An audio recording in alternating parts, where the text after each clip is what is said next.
नाम करता पुरख निरभउ निर्वैर अकाल मूरत अजूनी सैभं गुर प्रसाद।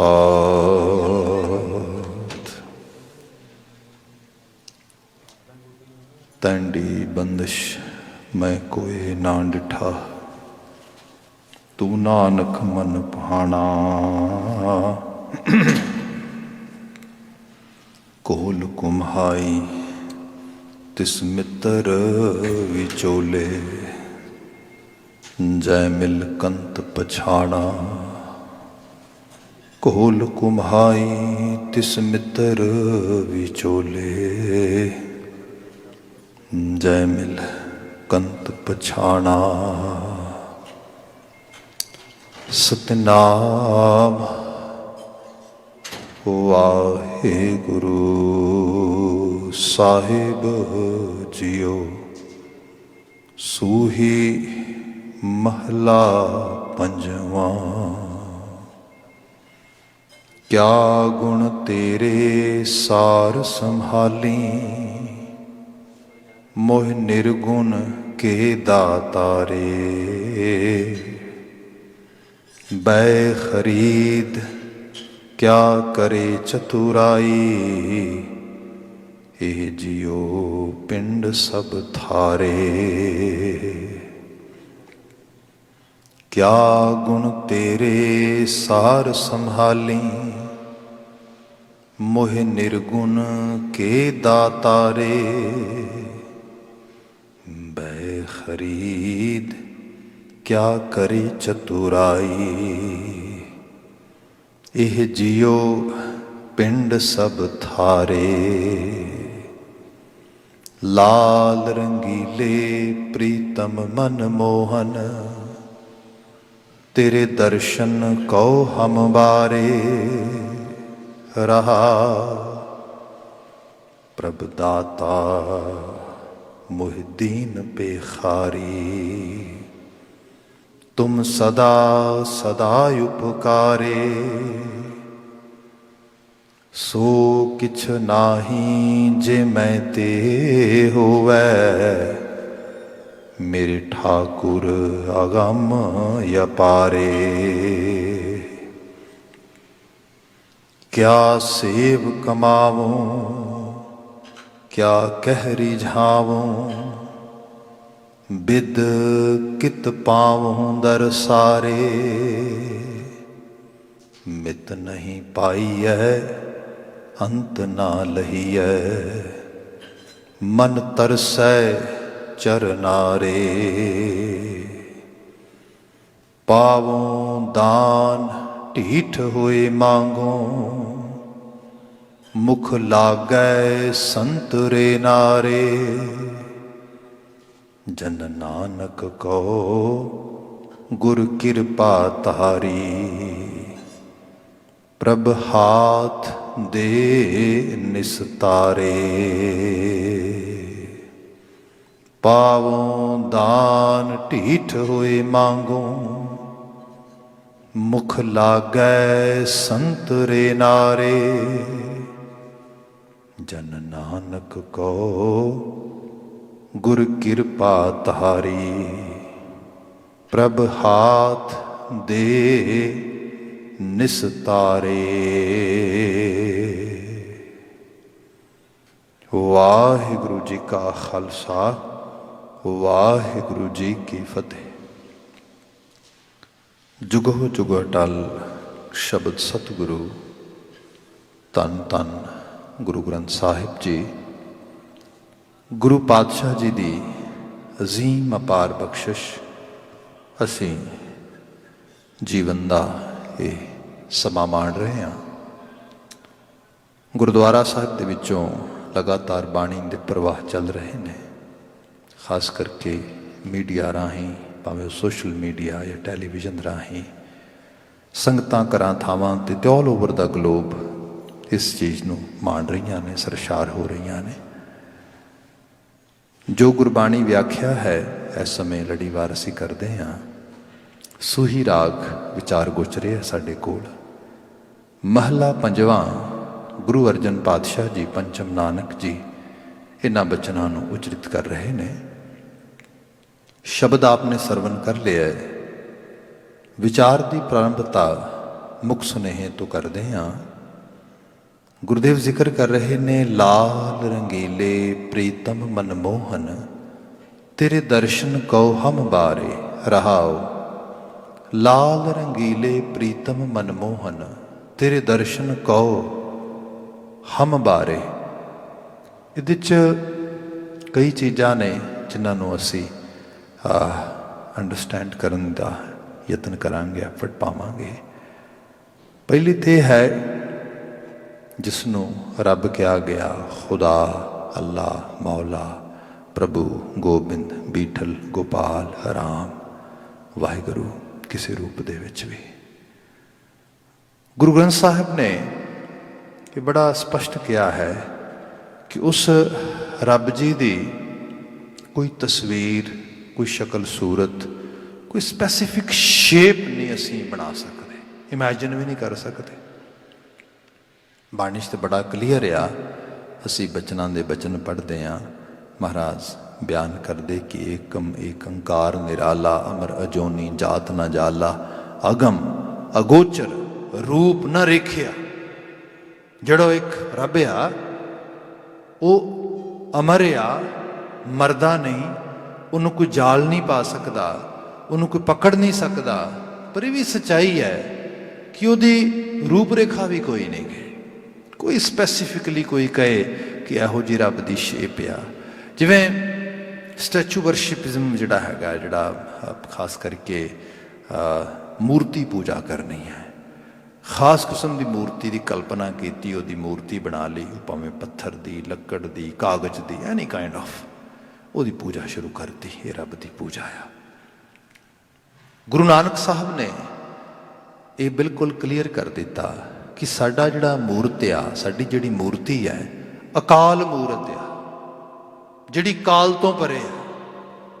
ते उस रब जी की होंद कैसी है? बाबा नानक जी ने कहा भी सच आ कि हुंदा ना कई बार असी जदों साइमन फ्रॉयड वर्गियां नूं पढ़दे हाँ, स्कॉलर लोग सीगे, उन्हां दा बड़ा कंट्रीब्यूशन है मनुखता दे हैल्थ वास्ते, मैंटल हैल्थ वास्ते, सब चीज़ां लई। पर हर एक दी अपनी एक सीमा भी होंदी है। We all have limitations and that individuals also actually they were also in kind of limitations too. क्योंकि जिस किस्म दे नाल यूरोप दे विच धर्म का एक्सपोजर उन्होंने मिलिया, उन्हें उन्हों की लिमिटेशन जी तय कर दी। धर्म का मतलब उन्होंने मायने की सीगा? वो कहते सीगे कि जिहड़ा रब आ एक्चुअली ये मनुखता नूं ते कम्यूनिटी नूं साइकोसिस डिसऑर्डर हो गया है। इन्हां नूं काल्पनिक रूप दे विच कोई इहो जी चीज़ इन्होंने मन लई है जिहदे नाल इन्हां सारिआं ने अपनी एसोसीएशन बिल्ड कर ली है। जिस चीज़ का इन्हों नहीं पता लगता किवें होई होएगी तो जवाब देंदे ने रब जाने। जिस चीज़ तो इन्हों होएगी पता नहीं की होएगा, किस रूप दे विच, किस तरीके दे नाल, ये कहणगे रब नूं पता आ। सो इस किस्म का तसव्वुर जिहड़ा लिआंदा, ईवन साडे पंजाब दे आले दुआले दे गिरदे रवान दे विच भी जिहड़े लोग थोड़े कॉमनिस्टिक माइंडिड सीगे, कॉमनिज़म दे नाल अपने आप नूं रिलेट करते सी ते मुड़ के पढ़न पढ़ाण दे उस सारे रवैये दे विचों यूनीवर्सिटीज़ तक चले गए, मुड़ के लिखावटां लिखण लग गए, सब चीज़ां होईयां। उन्हां दा भी वड्डा हिस्सा वार वार इहो चीज़ उत्ते जोर दे रहा है कि गुरु नानक साहब दा रब नाल कोई लैण देण नहीं सीगा, वो रब नूं नहीं सी मनदे। मतलब इस किस्म की एग्जिस्टेंस, रब मैं तां यूज़ कर रहा वर्ड क्योंकि रब वर्ड तो अजकल एलर्जी भी बहुत हो जाती कि वाई आर यू सेइंग रब again and again. You know just जिहड़ी चीज़ एग्जिस्ट करती कुछ होंद इहो जी, उस होंद वो किसी होंद नूं नहीं सी मनदे।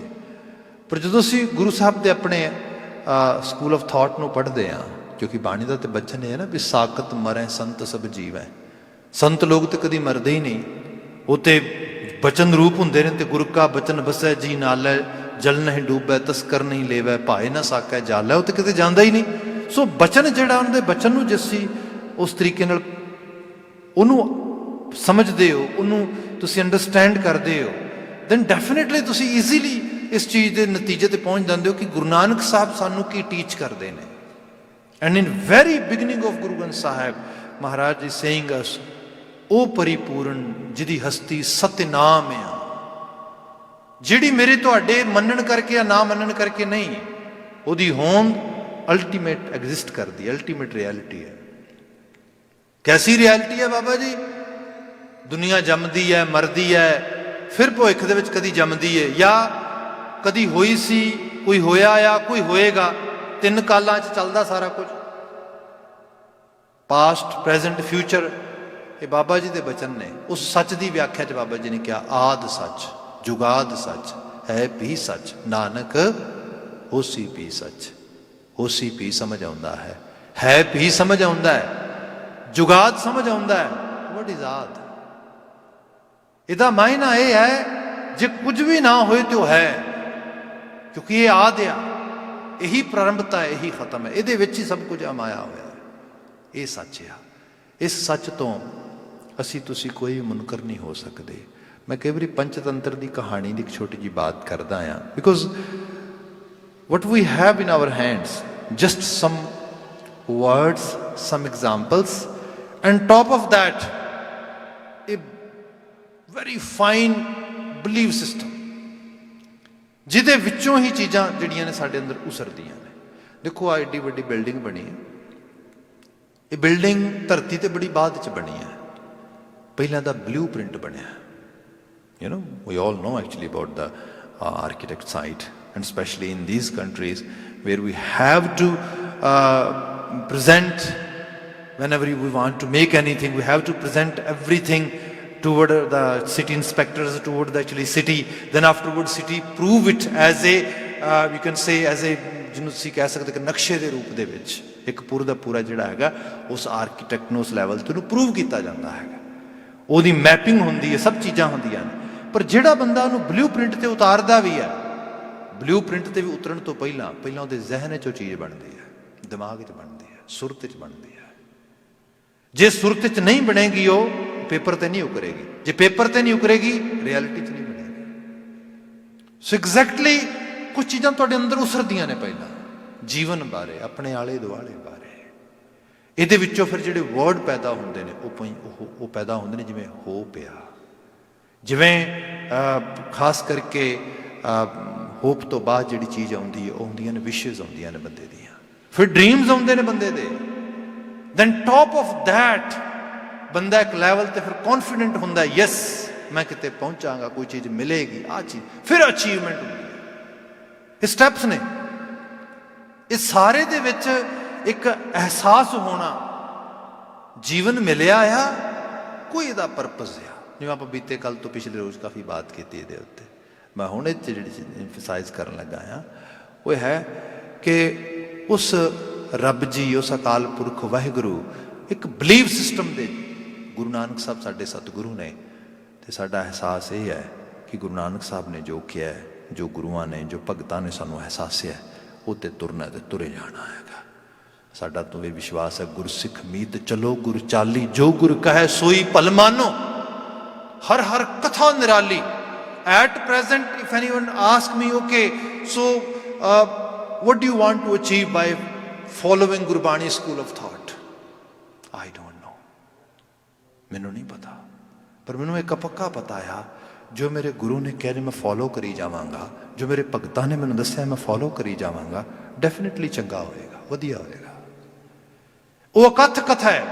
Right now I cannot elaborate it, I cannot explain it, I cannot translate it, but definitely something very nice, very good is waiting for me because I am following this path, and it has been actually proven in our history. ਜਦੋਂ ਗੁਰੂ ਦਰਸਾਏ ਰਾਹ ਦੇ ਉੱਤੇ ਤੁਰਦੇ ਨੇ, ਉਹਨਾਂ ਨੂੰ ਇਹ ਚੀਜ਼ ਜਿਹੜੀ ਉਸ ਲੈਵਲ ਤੇ ਆਮਦ ਲੈਂਦੀ ਹੈ। ਇੱਥੇ ਜਿਹੜਾ ਜ਼ਿਕਰ ਆ ਰਿਹਾ ਹੈਗਾ ਰੱਬ ਦਾ, ਅਕਾਲ ਪੁਰਖ ਵਾਹਿਗੁਰੂ ਦਾ, ਜਿਹਨੂੰ ਮਹਾਰਾਜ ਨੇ ਕਿਹਾ ਆਦ ਸੱਚ ਜੁਗਾਦ ਸੱਚ ਹੈ ਵੀ ਸੱਚ, ਨਾਨਕ ਹੋਸੀ ਵੀ ਸੱਚ। ਹੁਣ ਉਹ ਬਲੀਫ ਸਿਸਟਮ ਹੈ ਸਾਡਾ। ਬਲੀਫ ਸਿਸਟਮ ਦੇ ਵਿੱਚ ਇਹ ਹੁੰਦਾ ਆ ਜਿਵੇਂ ਅੱਜ ਕੱਲ੍ਹ ਇੱਕ ਫਿਨੋਮੀਨਾ ਵੀ ਬਣਿਆ ਵਰਲਡ ਵਾਈਡ। ਭਗਤ ਕਬੀਰ ਜੀ ਦੇ ਅਸੀਂ ਕਈ ਵਾਰੀ ਸ਼ਬਦਾਂ ਨੂੰ ਪੜ੍ਹਦੇ ਹਾਂ, ਉਹ ਜ਼ਿਕਰ ਕਰਦੇ ਨੇ ਵੀ ਹਰ ਜਸ ਸੁਣੈ ਨਾ ਹਰ ਗੁਣ ਗਾਵੈ, ਬਾਤ ਨਹੀਂ ਅਸਮਾਨ ਗਿਰਾਵੈ, ਆਪ ਨਾ ਦੇ ਚੂਰੂ ਭਰ ਪਾਨੀ, ਤੇ ਨਿੰਦੈ ਜੇ ਗੰਗਾ ਆਨੀ। ਮਤਲਬ ਕਰਨਾ ਕਰਾਉਣ ਦੀ ਗੱਲ ਛੱਡੋ, ਸਿਰਫ ਇਤਨਾ ਹੀ ਹੈ ਕਿ ਜਸਟ ਗੱਲਾਂ ਬਾਤੀਆਂ ਅਸਮਾਨ ਦੀਆਂ ਟਾਕੀਆਂ ਲਾਣੀਆਂ ਨੇ ਸਾਰੇ ਦੀਆਂ ਸਾਰੀਆਂ। ਅਜੇ ਤੱਕ ਵੀ ਬੰਦੇ ਦੇ ਜੀਵਨ ਵਿੱਚੋਂ ਬਲੀਵ ਸਿਸਟਮ ਕੱਢੋ, ਪਿੱਛੇ ਜਿਹੜਾ ਬਲੀਵ ਸਿਸਟਮ ਵਾਕਿਆ 'ਚ ਉਹਨੂੰ ਕਿਤੇ ਲੈ ਕੇ ਜਾਣ ਵਾਲਾ ਆ, ਪਿੱਛੇ ਸਿਰਫ ਖਲਾ ਆ, ਵੈਕਿਊਮ। ਧਾਰਮਿਕ ਅਸਥਾਨ ਲੈ ਲਓ, ਗੁਰਦੁਆਰੇ, ਮੰਦਰ, ਚਰਚ, ਜੋ ਵੀ ਤੁਸੀਂ ਲੈਣਾ ਉਸ ਤਰੀਕੇ ਦੇ ਨਾਲ। ਗੁਰਮਤ ਤੇ ਸਾਰਿਆਂ ਨੂੰ ਕਹਿੰਦੀ ਹੈ ਕਿ ਇਹ ਵੱਖਰੇ ਵੱਖਰੇ ਤਰੀਕੇ ਦੇ ਨਾਲ ਬੰਦੇ ਨੂੰ ਸਮਝ ਆਉਣ ਵਾਲੀ ਚੀਜ਼ ਹੈ। ਕਿਸੇ ਨੂੰ ਧੱਕੇ ਦੇ ਨਾਲ ਫੋਰਸਫੁਲੀ ਤੁਸੀਂ ਨਾ ਕਨਵਰਟ ਕਰੋ, ਨਾ ਕਨਵਰਜਨ ਹੋਣੀ ਚਾਹੀਦੀ ਹੈ। ਬੰਦੇ ਨੂੰ ਆਪਣੇ ਟ੍ਰੈਡੀਸ਼ਨਸ, ਆਪਣੀਆਂ ਰਵਾਇਤਾਂ ਦੇ ਵਿੱਚੋਂ ਜਿੰਨਾ ਚੰਗਾ ਸੱਚ ਵਧੀਆ ਮਿਲਿਆ ਉਹਨੂੰ ਪ੍ਰਾਪਤ ਕਰਨਾ ਚਾਹੀਦਾ ਹੈ। ਅੱਗੇ ਮਨ ਖੋਲ੍ਹ ਕੇ ਲਰਨ ਕਰਨਾ ਚਾਹੀਦਾ। ਐਜ਼ ਅ ਸਿੱਖ ਲਰਨਰ ਤਾਂ ਹੀ ਆ ਨਾ ਅਸੀਂ ਸਾਰੇ। ਬਾਕੀ ਇਹ ਗੱਲ ਆ, ਰੱਬੀ ਇਸ ਕਾਇਨਾਤ ਦੇ ਵਿੱਚ ਕੋਈ ਬੋਲਾ ਰਾਮ ਰਾਮ, ਕੋਈ ਖੁਦਾਏ, ਕੋਈ ਸੇਵਾ ਗੁਸਈਆਂ, ਕੋਈ ਅਲਾਏ। ਇਹ ਮਲਟੀ ਕਲਚਰਲ ਰਹੇਗਾ, ਮਲਟੀ ਫੇਥ ਵੀ ਰਹਿਣਗੇ, ਸਭ ਚੀਜ਼ਾਂ ਰਹਿਣਗੀਆਂ। ਸਾਡੇ ਤੇ ਬਾਣੀ ਦੇ ਵਿੱਚ ਕਿਤੇ ਕੋਈ ਨਮਾਜ਼ ਪੜ੍ਹ ਰਿਹਾ, ਧੰਨ ਧੰਨ ਉਹ ਰਾਮ ਬੇਨ ਬਾਜੇ, ਕਿਤੇ ਬੇਨ ਵੱਜ ਰਹੀ ਹੈ, ਕਿਤੇ ਬੰਸਰੀ ਵੱਜ ਰਹੀ ਹੈ। So you can see that kind of actually ਜਿਹੜਾ ਹੈਗਾ ਡਾਈਵਰਸ ਰੰਗ ਇੱਥੇ ਹੀ ਮੌਜੂਦ ਆ।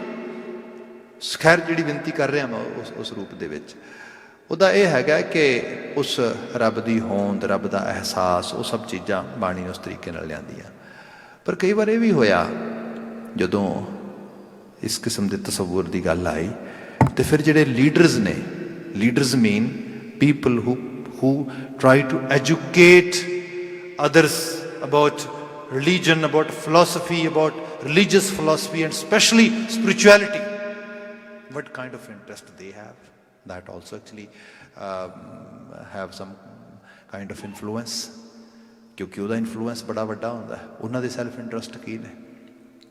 ਜੇ ਸੈਲਫ ਇੰਟਰਸਟ ਉਹਨਾਂ ਦੇ ਉਸ ਤਰੀਕੇ ਨਾਲ ਫੁੱਲਫਿਲ ਹੁੰਦੇ ਨੇ ਜਿਵੇਂ ਜਿਹਦੇ ਨਾਲ ਉਹ ਜ਼ਿਆਦਾ ਬੈਨੀਫਿਟ ਲੈ ਸਕਦੇ ਨੇ ਲੋਕਾਂ ਤੋਂ, ਆਲੇ ਦੁਆਲੇ ਤੋਂ, ਫਿਰ ਉਸੇ ਕਿਸਮ ਦੀਆਂ ਉਹ ਚੀਜ਼ਾਂ ਲੋਕਾਂ ਨੂੰ ਐਕਸਪਲੇਨ ਕਰਨੀਆਂ, ਸਮਝਾਉਣੀਆਂ। ਅਤੇ ਤੁਹਾਨੂੰ ਵੇਦ ਸ਼ਾਸਤਰ ਸਾਰੇ ਲਿਖੇ ਮਿਲ ਜਾਣਗੇ ਵਾਧੂ ਇਸ ਤਰੀਕੇ ਦੇ ਨਾਲ, ਜਿੱਥੇ ਬੰਦੇ ਦੇ ਆਪਣੇ ਸੈਲਫ ਇੰਟਰਸਟ ਜਿਹੜੇ ਨੇ ਉਹ ਫੁੱਲਫਿਲ ਕਰਨ ਵਾਸਤੇ ਪੁਜਾਰੀ ਸ਼੍ਰੇਣੀਆਂ ਬਣ ਗਈਆਂ, ਸਭ ਚੀਜ਼ਾਂ ਬਣ ਗਈਆਂ ਇਸ ਰੂਪ ਦੇ ਵਿੱਚ। ਮਹਾਰਾਜ ਦੀ ਬਾਣੀ ਨੇ ਜਦੋਂ ਬਿਆਨ ਕੀਤਾ, ਮਹਾਰਾਜ ਕਹਿੰਦੇ ਰੱਬ ਨਾਮ ਕਿਸੇ ਬਹੁਤ ਵੱਡੇ ਕਾਲ ਦਾ, ਡਰ ਦਾ, ਖੌਫ ਦਾ, ਕਰਸ ਦਾ ਨਹੀਂ ਹੈਗਾ ਨਾ। ਉਹ ਨਾਮ ਕਾਹਦਾ ਆ? ਉਹ ਨਾਮ ਹੈ ਸ਼ੁਭ ਦਾ, ਚੰਗਿਆਈ ਦਾ, ਅੱਛਾਈ ਦਾ, ਗੁਣ ਦਾ, ਬਖਸ਼ਣ ਵਾਲੇ ਦਾ, ਵਡਿਆਉਣ ਵਾਲੇ ਦਾ। ਇਸ ਰੂਪ ਵਿੱਚ ਇਹ ਜਿਹੜੀ ਚੀਜ਼ ਇਸ ਤਰੀਕੇ ਨਾਲ ਆਉਂਦੀ ਹੈ। ਸਪੋਜ਼ ਸਿੰਪਲ ਐਗਜ਼ਾਮਪਲ ਕਰ ਦੇਣਾ ਹੋਰ ਇਸ ਨੂੰ। ਅੱਜ ਕੱਲ੍ਹ ਬੀਤੇ ਕੱਲ੍ਹ ਵੀ ਮੈਂ ਇੱਕ TV 'ਤੇ ਬੋਲ ਰਿਹਾ ਸੀਗਾ, ਅਤੇ ਉੱਥੇ ਬਾਤ ਹੋ ਰਹੀ ਸੀਗੀ ਕਿ ਪੀਪਲ ਵਰ asking because due to COVID-19 we have to stay inside our places, and because we are all sitting inside our places and spending a whole time together, domestic environment is becoming mess. So can you help us a little bit so that we can actually enjoy, or we can at least make less mess in our households? ਹੁਣ ਇਹ ਸਾਰੇ ਬਾਰੇ ਗੱਲ ਹੋ ਰਹੀ ਸੀਗੀ, ਕਾਫੀ ਗੱਲਾਂ ਹੋਈਆਂ, ਪਰ ਮੈਂ ਟੂਕ ਮਾਤਰਾ 'ਚ ਬਿਆਨ ਕਰਾਂ। ਮੈਂ ਕਿਹਾ ਅਕਸਰ ਇਸ ਰੂਪ ਵਿੱਚ ਵੀ ਕਹਿੰਦਾ ਵਾਂ, ਸਪੋਜ਼ ਕਰੋ ਤੁਹਾਡੇ ਘਰਾਂ ਦੇ ਵਿੱਚ ਬੱਚੇ ਨੇ ਜਾਂ ਦੂਜੇ ਤੁਹਾਡੇ ਰਿਸ਼ਤੇ ਨਾਤੇ ਸੰਬੰਧ ਨੇ, ਜਿਹੜੀਆਂ ਮੈਮਰੀਜ਼ ਨੇ ਇਹ ਡੇ ਬਾਈ ਡੇ ਰਹਿਣ ਦੇ ਨਾਲ ਡਿਵੈਲਪ ਹੁੰਦੀਆਂ ਨੇ। ਤੁਸੀਂ ਅੱਖਾਂ ਬੰਦ ਕਰੋ, ਅੱਖਾਂ ਬੰਦ ਕਰਕੇ ਆਪਣੇ ਕੁਝ ਰਿਸ਼ਤਿਆਂ ਨੂੰ ਯਾਦ ਕਰੋ। ਤੁਸੀਂ ਪਿਤਾ ਨੂੰ ਯਾਦ ਕਰੋ, ਮਾਂ ਨੂੰ ਯਾਦ ਕਰੋ, ਭਰਾ ਨੂੰ ਯਾਦ ਕਰੋ, ਭੈਣ ਨੂੰ ਯਾਦ ਕਰੋ। ਕਿਹੋ ਜਿਹੀਆਂ ਮੈਮਰੀਜ਼ ਜਿਹੜੀਆਂ ਨੇ ਉਹ ਤੁਹਾਡੇ ਅੰਦਰ ਸਪਾਰਕ ਕਰਨਗੀਆਂ। Try to actually recall them. ਦੋ ਤਰ੍ਹਾਂ ਦੀਆਂ ਮੈਮਰੀਜ਼ ਆਉਣਗੀਆਂ। ਇੱਕ ਉਹ ਜਿਹੜੀਆਂ ਬਹੁਤ ਡਰਾਸਟਿਕ ਨੇ, ਡਰਾਉਣੀਆਂ ਨੇ, ਮਾੜੀਆਂ ਨੇ, ਉਹ ਆਉਣਗੀਆਂ ਪੱਕੀਆਂ। ਦੂਜੀਆਂ ਉਹ ਜਿਹੜੀਆਂ ਬਹੁਤ ਚੰਗੀਆਂ ਨੇ। ਜਿੱਥੇ ਕਿਤੇ ਡਰਾਵਣੀਆਂ, ਭੈਭੀਤ ਕਰਨ ਵਾਲੀਆਂ ਜਾਂ ਦੁੱਖ ਦੇਣ ਵਾਲੀਆਂ ਮੈਮਰੀਜ਼ ਵਿਚ are full with sorrow, full with suffering, overlap ਕਰਦੀਆਂ ਨੇ ਖੁਸ਼ੀ ਵਾਲੀਆਂ ਮੈਮਰੀਜ਼ ਦੇ ਉੱਤੇ। ਉੱਥੇ ਨਾ ਤੇ ਰਿਸ਼ਤੇ ਚੰਗੇ ਉਸਰਦੇ ਨੇ, ਤੇ ਟੌਪ ਆਫ ਦੈਟ ਜਿਹੜੇ ਲੋਕ ਇਹਨੂੰ ਫੀਲ ਕਰਦੇ ਨੇ, ਐਕਸਪੀਰੀਅੰਸ ਕਰਦੇ ਨੇ, ਉਹਨਾਂ ਲੋਕਾਂ ਦੀ ਪਰਸਨੈਲਿਟੀ ਵੀ ਬਹੁਤੀ ਵਧੀਆ ਨਹੀਂ ਹੁੰਦੀ। ਜਦੋਂ ਅਸੀਂ ਇਸ ਆਸ਼ੇ ਨਾਲ ਦੇਖਦੇ ਹਾਂ, ਫਿਰ ਇਹਦੇ 'ਚ ਇਹ ਨਹੀਂ, ਮਾਫੀ ਚਾਹਾਂਗਾ ਮੈਂ, ਬੱਚਿਆਂ ਦੀ ਨਜ਼ਰ 'ਚ ਚੰਗਾ ਬਣਨ ਵਾਸਤੇ ਉਹਨਾਂ ਨੂੰ ਹਰ ਵਕਤ ਬਰਾਈਬ ਕਰੋ। ਬਰਾਈਬ ਹੀ ਕਰਨੀ ਹੁੰਦੀ ਹੈ, ਉਹਨਾਂ ਦੀ ਹਰ ਵਿਸ਼ ਪੂਰੀ ਕਰੀ ਜਾਣੀ, ਹਰ ਚੀਜ਼ ਦੇਈ ਜਾਣੀ। ਨੋ ਨੋ ਨੋ, ਦੈਟ ਇਜ਼ ਨੋਟ ਐਕਚੁਅਲੀ, ਇਹ ਚੀਜ਼ ਨਹੀਂ ਹੈਗੀ। ਇਹਦੇ ਨਾਲ ਕਦੀ ਕਿਸੇ ਦੇ ਜਿਹੜਾ ਹੈਗਾ ਬਹੁਤ ਚੰਗੀ ਰਿਲੇਸ਼ਨਸ਼ਿਪ ਬਿਲਡ ਨਹੀਂ ਹੁੰਦੀ। ਇਹ ਤੇ ਇਹ ਹੈ ਤੁਹਾਨੂੰ ਉਹਨਾਂ ਦੀਆਂ ਜਿਹੜੀਆਂ ਜਾਇਜ਼ ਐਪਰੋਪਰੀਏਟ ਵਿਸ਼ਜ਼ ਨੇ, ਨੀਡਸ ਨੇ, ਵਾਂਟਸ ਨੇ, we have to fulfil them. And top of that ਸਾਨੂੰ ਆਪਣੇ ਜ਼ਰੀਏ ਜਿਉਂਦਿਆਂ ਹੋਇਆਂ, ਜੀਵਨ ਜੀਂਦਿਆਂ ਹੋਇਆਂ ਉਹਨਾਂ ਤੱਕ ਕੁਝ ਮੈਸੇਜ ਆਪਣੇ ਵਰਡਸ ਦੇ ਜ਼ਰੀਏ, ਆਪਣੇ ਐਕਸ਼ਨਸ ਦੇ ਜ਼ਰੀਏ, ਤੇ ਈਵਨ ਆਪਣੀ ਹੋਲ ਜਿਹੜੀ ਹੈ ਲਿਵਿੰਗ ਸਟਾਈਲ ਦੇ ਜ਼ਰੀਏ ਉਹਨਾਂ ਤੱਕ ਪਹੁੰਚਾਉਣਾ, ਸਪਰੈਡ ਕਰਨਾ ਲਗਾਤਾਰ, ਇਹ ਬੜਾ ਜ਼ਰੂਰੀ ਹੈ। ਇਹਦੇ ਨਾਲ ਕੀ ਹੋਏਗਾ ਕਿ ਉਹਨਾਂ ਨੂੰ ਇੱਕ ਅਹਿਸਾਸ ਹੋਏਗਾ ਹੌਲੀ ਹੌਲੀ ਕਿ ਮੇਰੇ ਮਮ ਡੈਡ ਕੀ ਨੇ ਮੇਰੇ ਵਾਸਤੇ। ਇੱਕ ਛੋਟੀ ਜਿਹੀ ਐਗਜ਼ਾਮਪਲ ਕਰਕੇ ਫਿਰ ਬਚਨ ਤੇ ਆ ਜਾਣਾ। ਡਿਸਿਪਲਿਨ ਦੀ ਗੱਲ ਹੁੰਦੀ ਹੈ, ਰੱਬ ਨਾਲ ਡਿਸਿਪਲਿਨ ਦਾ ਵੀ ਹੈ ਬਾਣੀ ਦੇ ਵਿੱਚ, ਰੱਬ ਨਾਲ ਜ਼ਾਬਤੇ ਦਾ, ਜਿਹਨੂੰ ਅਸੀਂ ਅਨੁਸ਼ਾਸਨ ਕਹਿੰਦੇ ਹਾਂ, ਕਿਉਂਕਿ ਅਕਾਲ ਪੁਰਖ ਵਾਹਿਗੁਰੂ ਤੇ ਬੜੇ ਵੱਡੇ ਜ਼ਾਬਤੇ 'ਚ ਆ। ਉਹ ਤੇ ਜ਼ਾਬਤਾ ਤੋੜਦੇ ਨਹੀਂ ਕਦੇ, ਉਹ ਤੇ ਕਦੀ ਕਿਸੇ ਕਿਸਮ ਦੇ ਨਾਲ ਕਿਸੇ ਡਿਸਿਪਲਿਨ ਨੂੰ ਤੋੜਦੇ ਨਹੀਂ। ਹੁਕਮ ਵਿੱਚ ਰਹਿੰਦਾ ਨਾ, ਹੁਕਮ ਹੀ ਜੋ ਹੈ ਉਹ ਆਪਣੇ ਹੁਕਮ ਦੀ ਆਪ ਪਾਲਣਾ ਕਰਦਾ ਆ। ਉਹਨੇ ਅੱਗ ਦਾ ਸੁਭਾਅ ਦਿੱਤਾ, ਸਾੜਨਾ, ਸੁਭਾਅ ਨਹੀਂ ਤੋੜਦਾ ਉਹਦਾ ਬਿਲਕੁਲ। ਜ਼ਮੀਨ ਦਾ ਸੁਭਾਅ ਦਿੱਤਾ ਹੈ, ਜ਼ਮੀਨ ਨੇ ਵਜਨ ਚੱਕਣਾ ਆ, ਜ਼ਮੀਨ ਨੇ ਚੀਜ਼ਾਂ ਨੂੰ ਪੈਦਾਇਸ਼ ਦੇਣੀ ਹੈ। ਦੇਖੋ ਤੁਸੀਂ, ਪਾਣੀ ਦਾ ਸੁਭਾਅ ਦਿੱਤਾ ਹੈ, ਪਿਆਸ ਬੁਝਾਉਣਾ, ਠੰਡਕ ਦੇਣੀ। ਦੇਖੋ ਤੁਸੀਂ, ਇਹ ਸਾਰਾ ਹੁਕਮ ਇਸ ਲੈਵਲ ਤੇ ਉਹਨੇ ਬੱਝਿਆ ਹੈਗਾ। ਤੇ ਸਾਨੂੰ ਵੀ ਉਹਨੇ ਕੁਝ ਬੀਇੰਗ ਏ ਹਿਊਮਨ ਕੁਝ ਆਰਡਰ ਦਿੱਤਾ ਸਾਨੂੰ। ਉਹ ਹੈ ਧਰਮ ਸਾਡਾ, ਮਨੁੱਖਤਾ ਦਾ ਧਰਮ। ਮਨੁੱਖ should be kind hearted, should be full with empathy, should be full with compassion, full with love, full with affection, full with some kind of wisdom। ਇਹ ਜਿਹੜੀਆਂ ਚੀਜ਼ਾਂ ਨੇ, ਇਹਦੇ ਤੋਂ ਬਿਨਾਂ ਮਨੁੱਖ ਇਹੀ ਹੈ। ਜਦੋਂ ਅਸੀਂ ਇਸ ਚੀਜ਼ ਨੂੰ ਤੋੜਦੇ ਹਾਂ, ਦੈਨ ਡੈਫੀਨੇਟਲੀ ਜਿਹੜਾ ਹੈਗਾ ਅਸੀਂ ਫਿਰ ਉਸ ਲੈਵਲ ਤੇ, ਮਨੁੱਖਤਾ ਦੇ ਲੈਵਲ ਤੋਂ ਥੱਲੇ ਆ ਜਾਂਦੇ ਹਾਂ। ਸੋ ਇਹ ਚੀਜ਼ਾਂ ਬੜੀਆਂ ਜ਼ਰੂਰੀ ਨੇ। ਹੁਣ ਮੈਂ ਸਿੰਪਲ ਐਗਜ਼ਾਮਪਲ ਕਰਨ ਲੱਗਾ ਸੀਗਾ, ਰਿਲੇਸ਼ਨਸ਼ਿਪ ਦੀ ਬਾਤ ਹੋਈ, ਫਿਰ ਮੈਂ ਰੱਬ ਜੀ ਦੇ ਨਾਂ ਤੇ ਆ ਜਾਂਦਾ ਉਸ ਤਰੀਕੇ 'ਚ। ਲੇਟਰ ਔਰ ਸੂਨਰ ਚੀਜ਼ਾਂ ਸਮਝ ਆ ਜਾਂਦੀਆਂ ਨੇ। ਮੇਰੇ ਇਸੇ ਸ਼ਹਿਰ ਦੇ 'ਚ ਇੱਕ ਮਿੱਤਰ ਨੇ, ਬੜੇ ਪਿਆਰੇ ਸੱਜਣ, ਤੇ ਉਹਨਾਂ ਨੇ ਬਾਤ ਖੁਦ ਦੱਸੀ ਹੈ। ਹੋਇਆ ਇਹ ਕਿ ਸਕੂਲਿੰਗ ਹੋ ਰਹੀ ਸੀ ਜਦੋਂ, ਤੇ ਸਕੂਲਿੰਗ ਹੋਣ ਦੇ ਦੌਰਾਨ ਇੱਥੇ ਟੋਰਾਂਟੋ ਦੇ ਵਿੱਚ ਇੱਕ ਐਸੇ ਏਰੀਏ 'ਚ ਸੀਗੇ ਜਿੱਥੇ ਜਦੋਂ ਹਾਈ ਸਕੂਲ ਸ਼ੁਰੂ ਹੋਇਆ, ਗ੍ਰੇਡ 9, ਤੇ school wasn't very good. Most of the kids were very, actually you can say neighbourhood ਐਵੇਂ ਦੀ ਸੀ, ਲੜਾਈਆਂ ਹੁੰਦੀਆਂ, ਝਗੜੇ ਹੁੰਦੇ ਇਸ ਕਿਸਮ ਦੇ ਨਾਲ। ਉਹ ਜਿੱਥੇ ਕੰਮ ਕਰਦੇ ਸੀਗੇ, ਉੱਥੇ ਕਿਸੇ ਦੋਸਤ ਨੇ ਪੁੱਛਿਆ, ਅਜੇ ਸਕੂਲ ਈਅਰ ਸ਼ੁਰੂ ਹੀ ਹੋਇਆ, just it was beginning of September I think, and ਉਹ ਦੋਸਤ ਨੇ ਪੁੱਛਿਆ ਕਿ ਬੱਚਿਆਂ ਦਾ ਕੀ ਹਾਲ ਹੈ, ਕਿੱਦਾਂ? ਉਹ ਕਹਿੰਦਾ ਠੀਕ ਆ, ਹਾਈ ਸਕੂਲ ਚਲਾ ਗਿਆ ਮੁੰਡਾ, ਗ੍ਰੇਡ 9 'ਚ। ਕਿਹੜੇ ਸਕੂਲ ਗਿਆ? ਉਹਨੇ ਸਕੂਲ ਦਾ। ਉਹ ਕਹਿੰਦਾ ਕੀ ਕਰਨ ਦਿਆਂ ਤੂੰ? ਉਹ ਕੋਈ ਸਕੂਲ ਆ ਪੜ੍ਹਨ ਵਾਲਾ? ਉਹਨੂੰ ਕੋਈ ਗੈਂਗਸਟਰ ਬਣਾਉਣਾ? ਤੂੰ ਉੱਥੇ ਬੁਰਾ ਹਾਲ ਆ, ਬੱਚੇ ਸਾਰੇ ਰੋਜ਼ ਲੜਾਈਆਂ ਹੁੰਦੀਆਂ, ਤੇ ਪੁਲਿਸ ਆਉਂਦੀ 4-4 ਵਾਰੀ ਇਸ ਕਿਸਮ ਦੇ ਨਾਲ।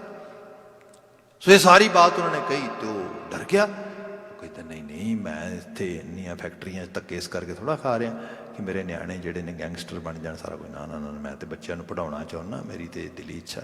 ਕਹਿੰਦਾ ਬਦਲ ਦੇ ਸਕੂਲ। ਉਸਨੇ ਜਾ ਕੇ ਆਪਣੇ ਬੇਟੇ ਨੂੰ ਕਿਹਾ ਕਿ ਆਪਾਂ ਹੁਣ ਐਡਰੈਸ ਵਗੈਰਾ ਚੇਂਜ ਕਰਨਾ, ਕਿਉਂਕਿ ਵੈਸੇ ਸਕੂਲ ਮਿਲਦਾ ਨਹੀਂ, ਤਾਂ ਆਪਾਂ ਤੈਨੂੰ ਸਕੂਲ ਬਦਲਣਾ ਹੁਣ ਤੇਰਾ ਇਸ ਤਰੀਕੇ ਨਾਲ। ਬੱਚੇ ਕਈ ਵਾਰੀ ਬੱਚੇ ਹੀ ਹੁੰਦੇ ਨੇ। ਉਹਨੇ ਆਪਣੇ ਜਾ ਕੇ ਸਕੂਲ ਟੀਚਰ ਨੂੰ, ਕਿਤੇ ਜਿਹੜਾ ਕਲਾਸ ਇੰਚਾਰਜ ਹੁੰਦਾ ਆ, ਉਹਨੂੰ, ਮੇਨ ਟੀਚਰ ਨੂੰ, ਰੂਮ ਟੀਚਰ ਜਿਹਨੂੰ ਕਹਿੰਦੇ ਨੇ, ਉਹਨੂੰ ਜਾ ਕੇ ਚੀਜ਼ ਜਿਹੜੀ ਹੈ ਰਿਵੀਲ ਕਰ ਦਿੱਤੀ। ਉਹਨੇ ਬਕਾਇਦਾ ਤੌਰ 'ਤੇ ਇੱਕ ਨੋਟਸ ਬਣਾਇਆ, ਲੈਟਰ ਸਪੈਸ਼ਲ ਤੌਰ 'ਤੇ, ਉਹਨੂੰ ਕਿਹਾ ਆਪਣੇ ਫਾਦਰ ਨੂੰ ਦੇਈ ਜਾ ਕੇ। ਉਹਨੇ ਆਪਣੇ ਡੈਡ ਨੂੰ ਉਹਦੀ ਲੈਟਰ ਲਿਆ ਕੇ ਦਿੱਤਾ ਆਪਣੇ ਟੀਚਰ ਦਾ।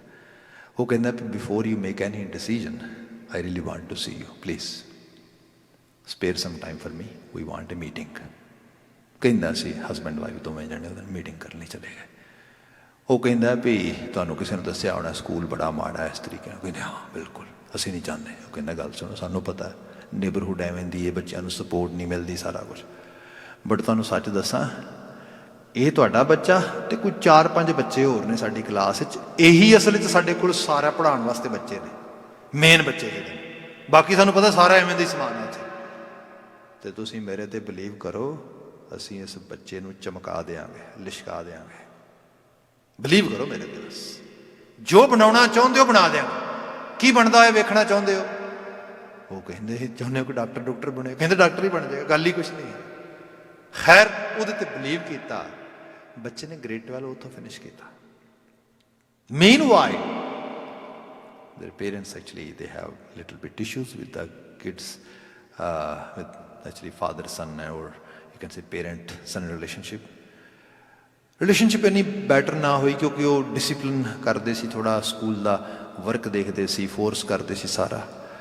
ਉਹਦੇ ਨਾਲ ਦੇ ਕੁਛ ਬੱਚੇ ਸੀਗੇ ਜਿਹੜਾ ਕਿ ਬੇਸਬਾਲ ਖੇਡਣ ਤੁਰ ਜਾਂਦੇ ਸੀਗੇ, ਕੁਝ ਫਨ ਕਰਦੇ ਸੀ, ਕੁਝ ਸਕੂਲ ਤੋਂ ਟਫਰੀ ਮਾਰਦੇ ਸੀਗੇ। ਅਤੇ ਉਹ ਬੜਾ ਉਹ ਕਹਿੰਦਾ ਵੀ ਇਹੋ ਜਿਹੇ ਮਾਂ ਬਾਪ ਨਾ ਹੋਣ ਕਿਸੇ ਦੇ ਵੀ, ਇਹ ਕਮਾਲ ਹੈ। ਅਤੇ ਤੰਗੀ ਬਹੁਤ ਕਰਦੇ ਨੇ ਹਰ ਗੱਲ ਦੇ ਉੱਤੇ, ਜਿਹੜੀ ਹੈ ਨੋਜ਼ ਪੋਕਿੰਗ ਹੁੰਦੀ ਹੈ, ਸਭ ਚੀਜ਼ਾਂ ਹੁੰਦੀਆਂ। ਖੈਰ ਸਮਾਂ ਆਪਣੀ ਚਾਚੇ ਬਤੀਤ ਹੋ ਗਿਆ। ਗ੍ਰੇਡ 12 ਉਹਨੇ ਹਾਈਐਸਟ ਮਾਰਕਸ ਵਿੱਚ ਪਾਸ ਕੀਤੇ, ਟੋਪਰ ਰਿਹਾ, ਮੈਡੀਕਲ ਸਕੂਲ ਐਡਮਿਸ਼ਨ ਮਿਲਿਆ, ਮੁੜ ਕੇ ਆਪਣੀ ਜਿਹੜੀ ਹੈ ਮੈਡੀਕਲ ਲਾਈਨ ਦੇ ਵਿੱਚ ਜਾ ਕੇ ਆਪਣੀ ਡਾਕਟਰੀ ਫਿਨਿਸ਼ ਕੀਤੀ, ਰੈਜ਼ੀਡੈਂਸੀ ਹੋਈ ਥੋੜ੍ਹੇ ਸਮੇਂ ਬਾਅਦ, ਐਜ਼ ਏ ਡਾਕਟਰ ਅਪੋਇੰਟ ਹੋ ਗਿਆ, ਸਾਰਾ ਠੀਕ ਚੱਲਦਾ ਰਿਹਾ। ਸਕੂਲ ਦੀ ਵੀ ਉਨੀ ਦੇਰ ਤੱਕ ਜਿਹੜੀ ਹੈ ਉਹ ਸ਼ਾਇਦ ਗੋਲਡਨ ਜੁਬਲੀ ਆਉਣ ਦੀ ਲੈਵਲ 'ਤੇ ਆ ਗਏ। ਉਹਨਾਂ ਨੇ ਜਿਹੜਾ ਹੈ ਵੱਖਰੇ ਜਿਹੜੇ ਉਹਨਾਂ ਦੇ ਪੁਰਾਣੇ ਸਟੂਡੈਂਟਸ ਉਹਨਾਂ ਨੂੰ ਯਾਦ ਕੀਤਾ, ਜਿਹੜੀ ਐਲੂਮਨਾਈ ਹੁੰਦੀ ਹੈ ਮੀਟਿੰਗ ਵਗੈਰਾ, ਉਹ ਹੋਈ ਵੱਡੇ ਲੈਵਲ 'ਤੇ ਫੰਕਸ਼ਨ ਅਰੇਂਜ ਕੀਤਾ ਗਿਆ। ਉਹਨੂੰ ਵੀ ਬਕਾਇਦਾ ਤੌਰ 'ਤੇ ਸਨਮਾਨਿਤ ਕਰਨ ਵਾਸਤੇ ਉਹਨਾਂ ਨੇ ਕਿਹਾ ਵੀ ਤੂੰ ਵੀ ਆਈ ਉਸ ਦਿਨ ਸਾਡੇ ਉੱਥੇ, ਅਸੀਂ ਸਕੂਲ ਸਾਰੇ ਨੇ ਇਕੱਠੇ ਹੋਣਾ, ਓਲਡ ਸਟੂਡੈਂਟ ਸਾਰੇ। ਅਤੇ ਉਹ ਵੈਸੇ ਆਪਣੇ ਉਸ ਨੇਬਰਹੁੱਡ ਤੋਂ ਬਾਹਰ ਦੂਰ ਮੂਵ ਕਰ ਗਿਆ ਸੀਗਾ, ਅਤੇ ਪਰ ਪੇਰੈਂਟਸ ਅਜੇ ਉੱਥੇ ਹੀ ਰਹਿ ਰਹੇ ਸੀ, ਉਹ ਘਰ ਉੱਥੇ ਸੀਗਾ ਪੁਰਾਣਾ ਉਹਨਾਂ ਦਾ ਸਾਰਾ। ਅਤੇ ਉਹਨੇ ਪੇਰੈਂਟਸ ਨੂੰ ਕਾਲ ਕੀਤੀ ਵੀ ਮੈਂ ਸ਼ਾਇਦ ਫਲਾਣ ਦਿਨ ਆਉਣਾ, ਸਾਡੇ ਫੰਕਸ਼ਨ ਹੈ ਸਕੂਲ ਦੇ ਵਿੱਚ, ਸਾਰੇ ਐਲੂਮਨਾਈ ਇਕੱਠੇ ਹੋ ਰਹੇ ਨੇ, and I really want to go there. ਉਹ ਕਹਿੰਦੇ ਠੀਕ ਆ, ਮੈਂ ਤੁਹਾਨੂੰ ਮਿਲਣ ਵੀ ਆਵਾਂਗਾ। ਖੈਰ ਉਹ ਬਕਾਇਦਾ ਤੌਰ 'ਤੇ ਪੇਰੈਂਟਸ ਵੀ ਉਸ ਦਿਨ ਘਰੇ ਸੀਗੇ, ਅਤੇ ਉਹ ਆਉਣਾ ਸੀਗਾ ਉਹਨੇ 12-1 ਵਜੇ ਤੋਂ ਬਾਅਦ, ਕਿਉਂਕਿ ਪ੍ਰੋਗਰਾਮ ਸੀਗਾ ਕੋਈ 9 to 12 ਸਕੂਲ ਦੇ ਵਿੱਚ। ਹੋਇਆ ਕਿ 9:30 ਹੋਏ ਹੋਣੇ ਨੇ, ਬੈਲ ਹੋਈ ਤਾਂ ਦਰਵਾਜ਼ਾ ਖੋਲ੍ਹਿਆ ਤਾਂ ਅੱਗੋਂ ਉਹਨਾਂ ਦਾ ਬੱਚਾ ਜਿਹੜਾ ਹੈਗਾ ਉਹ ਇੱਕਦਮ ਆਇਆ, ਅੱਖਾਂ 'ਚ ਉਹਦੀਆਂ ਥੋੜ੍ਹੇ ਹੰਝੂ ਨੇ। ਅੱਗੋਂ ਮਾਂ ਨੇ ਦਰਵਾਜ਼ਾ ਖੋਲ੍ਹਿਆ, ਉਹ ਮਾਂ ਦੇ ਪੈਰਾਂ 'ਤੇ ਸਿੱਧਾ ਲੰਮਾ ਪੈ ਗਿਆ, ਪੈਰ ਫੜ ਕੇ ਘੁੱਟ ਕੇ ਰੋਣ ਲੱਗ ਗਿਆ। ਮਾਂ ਵੀ ਡਰ ਗਈ, ਉਹ ਕਹਿੰਦੀ ਕੀ ਹੋਇਆ, ਰੋਈ ਕਿਉਂ ਜਾਂਦਾ, ਸਭ ਠੀਕ ਹੈ, ਕੁਛ ਗੜਬੜ ਤਾਂ ਨਹੀਂ ਹੋਈ? ਉਹਨੇ ਫਟਾਫਟ ਚੱਕਿਆ, ਬਾਪ ਆ ਗਿਆ। ਬਾਪ ਕਹਿੰਦਾ ਉਹ ਕੀ ਹੋਇਆ, ਰੋਣ ਕਿਉਂ ਦਿਆਂ, ਕੀ ਹੋਇਆ, ਕਿਸ ਕਿਸਮ ਦੇ ਨਾਲ? ਹੱਗ ਕੀਤਾ ਬਾਪ ਨੂੰ ਬੜੀ ਜ਼ੋਰ ਲਾ ਕੇ, ਮਾਂ ਨੂੰ। ਉਹ ਕਹਿੰਦਾ ਹੋਇਆ ਕੀ, ਗੱਲ ਵੀ ਦੱਸੇਗਾ, ਜਸ ਇਮੋਸ਼ਨਲੀ ਇਸ ਤਰੀਕੇ ਨਾਲ ਹੋਈ ਚਾਰਜ ਹੋ ਗਿਆ, ਰੀਜ਼ਨ ਵੀ ਤਾਂ ਦੱਸ। ਉਹ ਕਹਿੰਦਾ it is actually very, you can say, I haven't said from a long time. It's actually, I owe this thing. I have to say thanks to both of you. ਉਹ ਕਹਿੰਦਾ ਅਸੀਂ ਕਿਹਾ ਪਤਾ ਨਹੀਂ ਕੀ ਗੱਲ ਕੀ? ਉਹ ਕਹਿੰਦਾ ਗੱਲ ਕੀ ਹੈ, ਅੱਜ ਗਿਆ ਵਾਪਸ ਸਕੂਲ, ਉੱਥੇ ਉਹ ਮਿਲੇ ਨੇ ਗ੍ਰੇਡ 12 ਦੇ ਬਹੁਤ ਸਾਰੇ ਜਿਹੜੇ ਮੇਰੇ ਸਹਿਪਾਠੀ ਸੀਗੇ ਨਾਲ ਦੇ। ਕੋਈ ਹੈਂਡੀਮੈਨ ਬਣਿਆ, ਕੋਈ ਟਰੱਕ ਚਲਾ ਰਿਹਾ, ਕੋਈ ਕਿਸੇ ਕਿਸਮ ਦੇ ਨਾਲ, ਕੋਈ 2-4 ਜਿਹੜੇ ਨੇ ਦੂਜਿਆਂ ਬਾਰੇ ਦੱਸ ਰਹੇ ਸੀ ਜਿਹਨਾਂ ਦੀ ਜ਼ਿੰਦਗੀ ਖਰਾਬ ਹੋ ਗਈ ਸਾਰੇ। ਉਹ ਕਹਿੰਦਾ ਮੈਨੂੰ ਉਦੋਂ ਯਾਦ ਆਇਆ ਵੀ ਹੋ I should be very thankful toward my mom dad who has done really good job for me. ਮੈਂ ਵੀ ਨਹੀਂ ਤੇ ਉੱਥੇ ਐਂਡ ਅਪ ਹੋ ਜਾਣਾ ਸੀ। ਹੁਣ ਦੇਖੋ ਗੱਲ ਇਹ ਹੈ, ਜਿਹੜੀ ਅਥਾਰਟੀ ਹੈ, ਜਿਹੜੀ ਇੱਕ ਹਾਇਰ ਐਬਿਲਿਟੀ ਦੇ ਨਾਲ ਕੋਈ ਹਸਤੀ ਹੈ, ਸਾਡੇ ਕੋਲ ਤੇ ਮਾਂ ਬਾਪ ਹੀ ਹੁੰਦੇ ਨੇ। ਪਰ ਇਸ ਤੋਂ ਵੀ ਵੱਡੀ ਚੀਜ਼ ਗੁਰਬਾਣੀ, ਸਕ੍ਰਿਪਚਰ, ਗੁਰਬਾਣੀ ਰਿਲੇਟਡ ਰਚਨਾਵਾਂ ਪੜ੍ਹਦੇ ਹੋ, ਬਾਣੀ ਕਹਿੰਦੀ ਏ ਮਾਂ ਬਾਪ ਹਰ ਥਾਂ 'ਤੇ ਨਹੀਂ ਹੈਗੇ। ਮੈਂ ਕਿਵੇਂ ਸੋਚਣਾ ਹੈ, ਮਾਂ ਬਾਪ ਜਿਵੇਂ ਮਰਜ਼ੀ ਕਹਿੰਦੇ ਰਹਿਣ, ਉਹ ਥੋੜ੍ਹੇ ਬਹੁਤੇ ਐਕਸ਼ਨਸ ਤੇ ਮੇਰੇ ਵੇਖ ਸਕਦੇ ਨੇ, and they can until they have some kind of control, they can make me to do few things and make me to not to do few things, but they cannot play any role how I am thinking inside. ਉਹਦੇ ਤੇ ਕੌਣ role play ਕਰੇਗਾ? ਉਹਦੇ ਤੇ ਹੈ ਆਪਣੇ ਗੁਰੂ ਨੂੰ, ਆਪਣੇ ਰੱਬੀ ਬਚਨਾਂ ਨੂੰ, ਇਹੋ ਜਿਹੇ ਉਪਦੇਸ਼ਾਂ ਨੂੰ ਪੜ੍ਹੋ, ਸੁਣੋ। ਮਨ ਦੀ ਦੁਨੀਆ ਬਦਲੇ। ਜੇ ਮਨ ਦੀ ਦੁਨੀਆ ਬਦਲੇਗੀ ਫਿਰ ਬਾਹਰੋਂ ਡਿਸਿਪਲਿਨ ਲਿਆਉਣ ਦੀ ਲੋੜ ਨਹੀਂ ਪਏਗੀ, ਅੰਦਰ ਡਿਸਿਪਲਿਨ ਆਪਣੇ ਆਪ ਪੈਦਾ ਹੋਏਗਾ। ਉਹ ਦੁਨੀਆ ਬਦਲਣ ਵਾਲੀ ਹਸਤੀ ਕੌਣ ਹੈ? ਅੱਜ ਗੁਰੂ ਅਰਜਨ ਸਾਹਿਬ ਨੂੰ ਬਿਆਨ ਕਰਦੇ, ਲਾਲ ਰੰਗੀਲੇ ਪ੍ਰੀਤਮ ਮਨਮੋਹਨ ਤੇਰੇ ਦਰਸ਼ਨ ਕਉ ਹੰਬਾਰੇ। ਉਹ ਲਾਲ ਆ। ਲਾਲ ਦਾ ਮਤਲਬ ਇਹ ਹੈ ਜਿਹਦੀ ਲਾਲੀਮਾ, ਜਿਹਦੀ ਗਲੋਰੀ ਬਿਯੋਂਡ ਐਕਸਪਲੇਨੇਸ਼ਨ ਹੈ, ਜਿਹਨੂੰ ਤੁਸੀਂ ਐਕਸਪਲੇਨ ਨਹੀਂ ਕਰ ਸਕਦੇ। ਐਸੀ ਲਾਲੀਮਾ, ਐਸੀ ਆਭਾ ਹੈ ਉਹਦੇ 'ਚ। ਲਾਲ ਵੈਸੇ ਬਹੁਤ ਕੀਮਤੀ ਜਵਾਹਰਾਤ, ਇੱਕ ਜਿਹੜਾ ਹੈਗਾ ਪੀਸ ਆਫ ਜਵੈਲ ਹੁੰਦਾ ਹੈਗਾ, ਇਹ ਕਾਈਂਡ ਆਫ ਪਰਕ ਔਰ you can say diamond kind of thing ਜਿਹੜਾ ਹੁੰਦਾ, ਜ਼ਿਮ ਵਗੈਰਾ ਜਿਵੇਂ ਹੁੰਦੇ ਨੇ, ਇਸ ਤਰੀਕੇ ਦਾ। ਪਰ ਇੱਥੇ ਜਿਹੜੀ ਬਾਤ ਆ ਰਹੀ ਹੈ ਕਿ ਉਹ ਜੋ ਇਹਨਾਂ ਤੋਂ ਵੀ ਬੇਸ਼ਕੀਮਤੀ ਹੈ, ਬਿਕੋਜ਼ ਇਹੀ ਚੀਜ਼ ਸਾਨੂੰ ਸਮਝ ਆਉਂਦੀ ਹੈ ਨਾ। ਮਹਾਰਾਜ ਕਹਿੰਦੇ ਅਕਾਲ ਪੁਰਖ ਵਾਹਿਗੁਰੂ ਉਸ ਲਾਲਿਮਾ ਦਾ, ਉਸ ਗਲੋਰੀ ਦਾ ਭਰਿਆ ਹੋਇਆ ਹੈ। ਜੇ ਮੈਂ ਉਸ ਰੱਬ ਜੀ ਦੇ ਉਸ ਅਹਿਸਾਸ ਨੂੰ ਆਪਣੇ ਨਾਲ ਜੋੜ ਕੇ ਰੱਖਾਂਗਾ, ਮੇਰਾ ਜੀਵਨ ਵੀ ਲਾਲਿਮਾ ਵਰਗਾ ਹੋ ਜਾਏਗਾ, ਬੇਸ਼ਕੀਮਤੀ। ਕਈਆਂ ਦਾ ਜੀਵਨ ਐਸਾ ਵੀ ਹੁੰਦਾ ਆ, ਦੁਨੀਆ ਭਰ ਦੇ ਹੀਰੇ ਜਵਾਹਰਾਤ ਵੀ ਤੁਸੀਂ ਉਹਨਾਂ ਦੇ ਸਾਹਮਣੇ ਰੱਖਦੇ ਹੋ, ਫਿੱਕੇ ਪੈ ਜਾਂਦੇ ਨੇ। ਉਹਨਾਂ ਦੇ ਜੀਵਨ 'ਚ ਇੰਨੀ ਚਮਕ ਹੁੰਦੀ ਹੈ। ਇਹੋ ਜਿਹਾ ਜਿਹੜਾ ਹੈਗਾ ਜੀਵਨ ਬਣਾਉਣ ਵਾਲਾ ਰੱਬ ਜੀ, ਉਹਦਾ ਨਾਮ, ਉਹਦੀ ਹਸਤੀ ਲਾਲ। ਫਿਰ ਕਿਆ ਰੰਗੀਲੇ, रंगीनियां जिंदगी दे रंग। अब देखोगे people who really want to feel happiness, inside happiness, what they can do, there are few easy things. They can use some kind of alcohol, some kind of drugs to feel happy. Dopamine release कर दिया ना चीज़ा, नशे, substance ले लो, कुछ खुशी महसूस होएगी, इंज लगेगा दुनिया रंगीन लगेगी, खूबी सुरूर चढ़ेगा। पर ये रंगीनी किन्ने चिर दी रंगीनी है? कोई रंगीनी नहीं। लॉन्ग रन दे विच तुसी देखोगे ना जाके। And let me actually give one more thing with it. मैं पिछले 10-12 सालों तो एडिक्शन विच ही काम कर रहा मोस्टली, ਇਹਦੇ 'ਚ इन्वॉल्व हाँ। ਸਾਡੇ ਕੋਲ ਇੰਨੀ ਕੁ ਸਟੱਡੀ ਹੈ ਹੁਣ ਤੱਕ ਆਈ ਹੋਈ, ਜਿੰਨੀ ਕਿ ਮੈਂ ਪੜ੍ਹ ਸਕਿਆ, ਜਿਸ 'ਚ ਵਾਰ-ਵਾਰ ਇਹ ਕਿਹਾ ਜਾਂਦਾ ਹੈ, ਕਿਉਂਕਿ ਸਾਡੇ ਵੱਡੇ ਵੱਡੇ ਫੰਕਸ਼ਨ ਪ੍ਰੋਗਰਾਮ, ਬੜਾ ਕੁਝ, ਜਿਹੜੀਆਂ ਵੱਡੀਆਂ ਵੱਡੀਆਂ ਫਾਰਮਾਕੋਲੋਜੀ ਕੰਪਨੀਜ਼ ਨੇ, ਰੀਹੈਬ ਸੈਂਟਰਸ ਨੇ, ਜਾਂ ਜਿਹੜੇ ਈਵਨ ਜਿਹੜੀਆਂ ਅਲਕੋਹਲ ਅਤੇ ਬਿਵਰੇਜਸ ਰਿਲੇਟਡ ਕੰਪਨੀਆਂ ਹੈਗੀਆਂ ਨੇ, ਉਹ ਬਹੁਤ ਸਾਰੇ ਪ੍ਰੋਗਰਾਮ ਸਪੋਂਸਰ ਕਰਦੀਆਂ ਨੇ। ਅਤੇ ਉਹਨਾਂ ਦਾ ਮਾਇਨਾ ਮੋਸਟਲੀ ਇਹ ਹੁੰਦਾ ਆ ਕਿ ਤੁਸੀਂ ਐਡਿਕਸ਼ਨ 'ਤੇ ਕੰਮ ਕਰੋ। ਲੋਕੀ, people should note B addict, people should note actually develop dependency on these drugs, but we should not say don't drink it, don't use it, ਕਿਉਂਕਿ ਇਹਦੇ ਨਾਲ ਸਾਰੀ ਇੰਡਸਟਰੀ ਮਰ ਜਾਏਗੀ। ਸੋ ਇਸ ਕਰਕੇ ਵਾਈਜ਼ਲੀ ਡਰਿੰਕ ਕਰੋ, ਵਾਈਜ਼ਲੀ ਲਵੋ, ਇਸ ਕਿਸਮ ਦੀ ਬਾਤ ਜ਼ਿਆਦਾ ਕੀਤੀ ਜਾਂਦੀ ਹੈ।